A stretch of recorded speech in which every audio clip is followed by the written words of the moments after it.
Well, look, the Teals can go on about climate change and Adam Bandt can go on about ending all fossil fuels. But as one of my very bright correspondents has said, simply, the Green Energy Express is about to hit the wall of blackouts.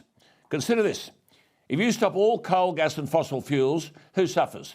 We do, of course. Australia currently have 19 coal plants. China has 1,110 in operation, 92 in construction, and a further 148 in the planning stage. India has 285 plants in operation, 26 in construction, and a further 22 in planning. Those figures come from the Global Energy Monitor. The United States, 240 in operation. But I repeat, China, 148 in pre-construction, 92 in construction, 1,110 operating. What the hell are we on about? Being martyrs to the world.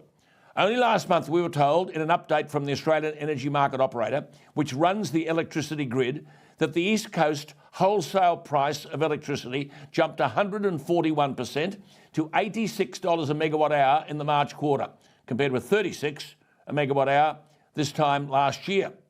Obviously, the price of coal has escalated due to Russia's war in Ukraine. There is, in case the Teals don't understand it, or Adam Bandt doesn't understand it, a global energy crunch, which is driving up wholesale electricity prices in Australia, where coal-fired power stations supply about 2/3 of our electricity. Bandt and Co. want them closed down. Lisa Zembrot from Schneider Electric, one of Australia's largest corporate energy advisors, has said simply, there is no doubt power bills will increase. Prices will need to reflect the increases we've seen in the wholesale market. Now, we're supposed to have had an election about the cost of living and rising consumer prices. Well, the energy price feeds into almost everything we need and use. Yet you've got the New South Wales Treasurer Matt Keane advocating we go down the Teal road, the Adam Bandt road, ban fossil fuels. Thankfully, there are people out there with scholarship and courage who continue to warn us that the man-made climate crisis is a fraud, that natural cycles control the climate, that net zero emissions is a destructive and impossible green dream. My warning: reliable, affordable electricity for industry and homes will be best supplied by coal, gas, hydro or nuclear power. And here is the world scrambling to get coal supplies, and Australian politicians and bureaucrats have delayed coal exploration and development for decades. And people like Bandt and the Teals want to abolish coal exploration and all fossil fuels. We can mine and export uranium, but we can't use it for ourselves. I'll tell you what, if renewables are such a saviour, then they obviously don't need subsidies. So why don't we have an energy policy which says all electricity generators should be treated equally? No special taxes, no subsidies, and they should be obliged to provide their own backup power and their own connections to the grid.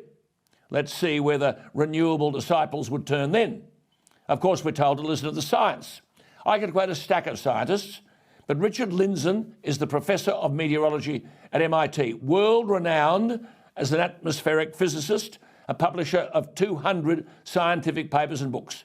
On the push to 100% renewables and net zero emissions, he said, quote, "What we will be leaving our grandchildren is not a planet damaged by industrial progress, but a record of unfathomable silliness, as well as a landscape degraded by rusting wind farms and decaying solar panels," unquote.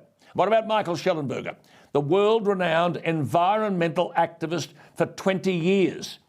In his book, Apocalypse Never, Why Environmental Alarmism Hurts Us All, he apologised in July 2020 for, quote, "the climate scare we have created over the past 30 years," unquote.